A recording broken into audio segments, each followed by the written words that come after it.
எல்லோருக்கும் வணக்கம். சிவகாமியின் சபதம் நாவலோட முதல் பகுதியான பரஞ்சோதி யாத்திரையில் 26வது அத்தியாயத்தை இன்னைக்கு பார்க்கலாம். கடந்த பதிவில் 25வது அத்தியாயமான கடல் தந்த குழந்தையில் கடலில் ஒரு குழந்தை மிதந்து வந்ததையும் கவிஞர்கள் அந்த குழந்தைக்கு தொண்டைமான், இளந்திரையன் என்றெல்லாம் பெயரிட்டது வரை பார்த்தோம். இப்போ 26வது அத்தியாயம் கற்கோயில்கள். வாங்க வாசிக்கலாம். கடல் மல்லை தீவின் தென்பகுதியில் விஸ்தாரமான வெட்டவெளி பிரதேசத்தில் வரிசையாக 5 சிறு குன்றுகள் நின்றன. அவற்றில் 3 குன்றுகளில் நூற்றுக்கணக்கான சிற்பிகள் வேலை செய்து கொண்டிருந்தார்கள். ஒவ்வொரு குன்றையும் குடைந்து கோயில் வடிவமாக அமைத்து கொண்டிருந்தார்கள். ஒரு கோயிலில் முன் மண்டபத்தில் தூண்கள் வேலையாகி கொண்டிருந்தன. இன்னொரு கோயிலில் மேல் விமான வேலை நடந்து கொண்டிருந்தது. 3வது குன்றை அப்போதுதான் குடைய ஆரம்பித்திருந்தார்கள். சிற்பிகளும் பணியாட்களும் தங்குவதற்கான சிறு கொட்டகைகளும் நெடுகிலும் காணப்பட்டன. ஆயனரின் ஆரண்ய வீட்டை சுற்றி நாம் பார்த்தது போன்ற நெடிதுயர்ந்த மரங்களோ அடர்ந்த செடி கொடிகளோ அந்த பிரதேசத்தில் காணப்படவில்லை. வடக்கே வெகு தூரம் மணற்பாங்காய் இருந்தது. அதற்கப்பால் கடல் அலைகள் வெண்ணுரையுடன் அவ்வப்போது மேலெழும் காட்சி தோன்றியது. தெற்கிலும் மேற்கிலும் சிறு சிறு பாறைகளும் அவற்றை விட குட்டையான புதர்களும் வெகு தூரத்துக்கு காணப்பட்டன. ஆனால் வடக்கேயும் வடமேற்கேயும் பார்த்தால் முற்றும் மாறான காட்சி தென்பட்டது. வானளாவிய பெரிய கட்டடங்களும் அவற்றின் இடையிடையே நெடிய தென்னை மரங்களும் காட்சியளித்தன. இன்னும் அப்பால் நூற்றுக்கணக்கான கப்பல்களின் பாய்மரத்து உச்சிகளிலே வரிசை வரிசையாக ரிஷப கொடிகள் காற்றிலே அசைந்தாடிக் கொண்டிருந்தன. சிற்ப வேலை நடந்து கொண்டிருந்த குன்றுகளுக்கு மத்தியில் ஒரு கல் யானை கம்பீரமாக நின்றது.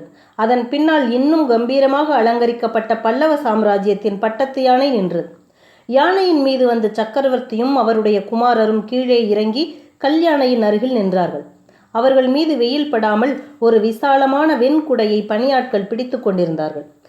இதே இடத்தில் 7 ஆண்டுகளுக்கு முன்னால் மகேந்திர சக்கரவர்த்தியும் அவருடைய குமாரரும் வந்து இதே விதமாக நின்றதுண்டு. ஆனால் அங்கு நின்ற குன்றுகளும் பாறைகளும் அப்போது மொட்டை குன்றுகளாகவும் மொட்டை பாறைகளாகவும் இருந்தன. அந்த பாறையின் நிழலை பாருங்கள், அது யானையைப் போல் இல்லையா என்றான் பல்லவ குலம் தலைக்க வந்த நரசிம்மன். அவன் சுட்டிக்காட்டிய நிழலை சக்கரவர்த்தி பார்த்தார். ஆஹா என்று அவர் வாயிலிருந்து புறப்பட்ட வியப்பொலியில் விவரிக்க முடியாத பல உணர்ச்சிகள் துணித்தன. சற்று நேரம் மகேந்திரர் சிந்தனையில் ஆழ்ந்து வெளி உலக பிரஜையே இல்லாதவராய் நின்றார். பிறகு நரசிம்மனை தழுவிக்கொண்டு, குழந்தாய், எப்பேற்பட்ட அதிசயமான உண்மையை நீ கண்டுபிடித்து கூறினாய். நீ கூறிய வார்த்தையின் மகிமை முழுவதும் உனக்கே தெரிந்திராது என்றார். 12 பிராயத்து சிறுவனான நரசிம்மன் மேலும் உற்சாகத்துடன், அப்பா, அதோ அந்த குன்றின் நிழலை பாருங்கள், கோயில் மாதிரி இல்லையா என்றான். ஆமாம் நரசிம்மா, ஆமாம், அந்த குன்றின் நிழல் கோயில் மாதிரிதான் இருக்கிறது. அதை கோயிலாகவே செய்துவிடுவோம். இன்னும் 5 குன்றுகளையும் 5 கோயில்களாக்குவோம்.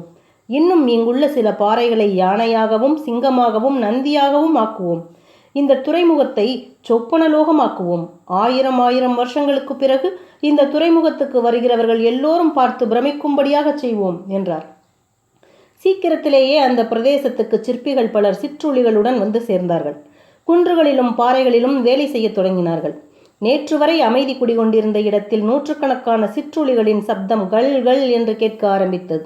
புதர்களில் வாழ்ந்திருந்த சிறு முயல்கள் திடீரென்று எழுந்த கள் கள் சப்தத்தை கேட்டு வெளியே வந்தன. காதுகளை தூக்கி கொண்டு ஒரு நிமிஷம் வியப்புடன் கவனித்தன.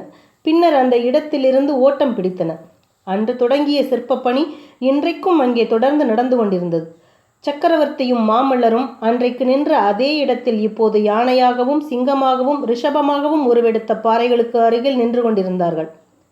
நரசிம்மா, இந்த யுத்தம் இப்போது வந்ததில் எனக்கு பல வகையில் சந்தோஷம்தான். ஆனால் இந்த கற்கோயில்களின் வேலை ஒருவேளை தடைப்பட்டு விடுமோ, என் காலத்தில் இந்த திருப்பணி பூர்த்தியாகாமல் போகுமோ என்று மட்டும் கவலையாக இருக்கிறது. வடக்கே கன்யாகுப்ஜத்தில் ஹர்ஷவர்த்தனர் வருஷந்தோறும் நடத்தும் உற்சவத்தை பற்றி தெரியுமல்லவா நரசிம்மா? தெரியும் அப்பா. சிவபெருமானுக்கும் சூரிய நாராயணமூர்த்திக்கும் புத்த பெருமானுக்கும் அவர் 3 கோயில்கள் எடுத்திருக்கிறார். அந்த 3 கோயில்களிலும் வருஷந்தோறும் உற்சவம் நடத்துகிறார்.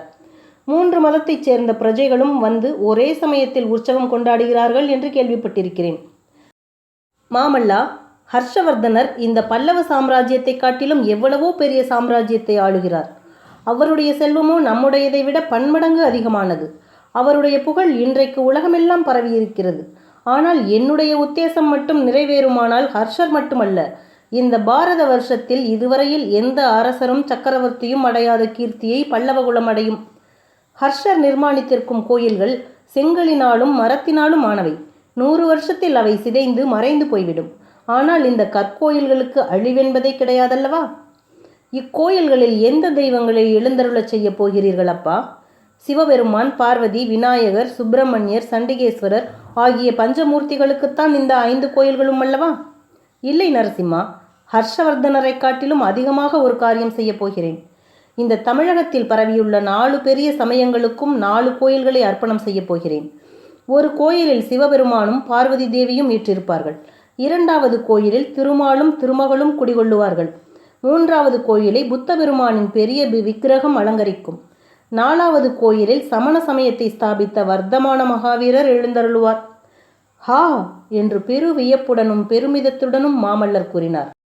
ஆம் நரசிம்மா, உண்மையில் நான் சமண சமயத்திலிருந்து விலகி சைவத்தை தழுவியதே நமது ராஜ்யத்தில் இத்தகைய சமய சமரசத்தை நிலைநாட்டுவதற்காகத்தான். சைவ சமயமானது மற்ற சமயங்களையும் சம உயர்வுடன் கருதி போற்ற இடம் தருகிறது. மற்ற சமயங்களோ அவ்விதம் இடம் கொடுப்பதில்லை. இதை முன்னிட்டே சைவத்தை மேற்கொண்டேன். நமது சாம்ராஜ்யத்தில் உள்ள 4 பெரிய சமயங்களுக்கும் சமமான கௌரவம் கொடுத்து போற்ற எண்ணினேன். இதையெல்லாம் வெளியிடுவதற்கு என்மேல் புத்தர்களும் சமணர்களும் கொண்டுள்ள கோபம் தணியும் காலத்தை எதிர்நோக்கி கொண்டிருந்தேன். அதற்குள்ளே சமண முனிவர்கள் அவசரப்பட்டு எல்லா காரியத்தையும் கெடுத்துவிட்டார்கள். சமண முனிவர்கள் கெடுத்துவிட்டார்களா?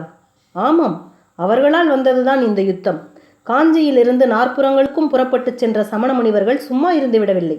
நம் நெடுநாளைய சிநேகிதர்களை கூட நம் விரோதிகளாக்கி விட்டார்கள். இந்த கங்கைப்பாடி துர்விநீதனுடைய தந்தைக்கு முடிசூட்டியது யார் என்று தெரியுமா? உன் பாட்டனார் சிம்ம விஷ்ணு மகாராஜாதான். அந்த துர்விநீதன் இப்போது நமது பரம்பரை விரோதியான சலுக்க மன்னனுடன் சேர்ந்து கொண்டிருக்கிறான். புலிகேசியின் படை வீட்டில் ஜைன மகாகவி ரவிகீர்த்தியும் துர்விநீதனுடைய ஒரு பூஜ்யபாதரும் இருக்கிறார்களாம்.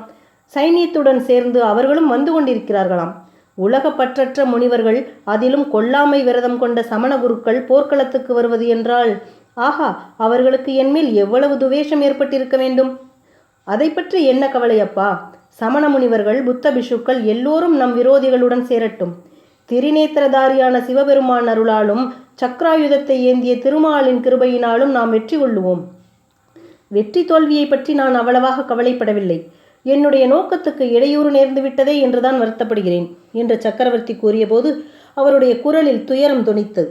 மாமல்லர் சற்று மௌனமாய் இருந்துவிட்டு, 5வது கோயில் எந்த தெய்வத்துக்கு அர்ப்பணம் செய்ய எண்ணியிருந்தீர்கள் அப்பா என்று கேட்டார். மேலை நாடுகளில் சில காலமாக புதிதாக ஒரு மதம் ஸ்தாபனமாகி இருக்கிறதாம். அதை ஸ்தாபித்த அவதார புருஷரின் பெயர் இயேசு கிறிஸ்து என்று சொல்கிறார்கள். அந்த புதிய மதத்தை பற்றிய விவரங்கள் இன்னும் எனக்கு தெரியவில்லை.